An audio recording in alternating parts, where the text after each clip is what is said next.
darah baru teruk lintu juk. Ya.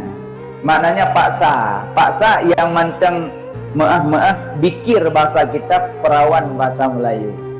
Tapi punya yang janda hanya Pak Sali, punya galak kawin dua tak kejuk punya anak galak hanali. Tapi punya yang bikir paksa, tak paksa pun punya ranah na aturan.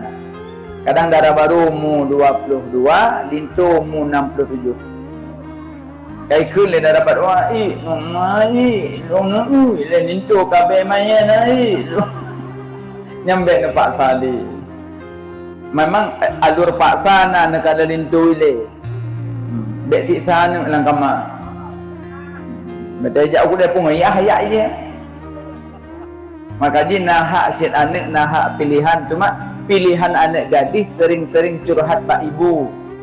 Mak kandung lung si kurang belun, mak pelahilun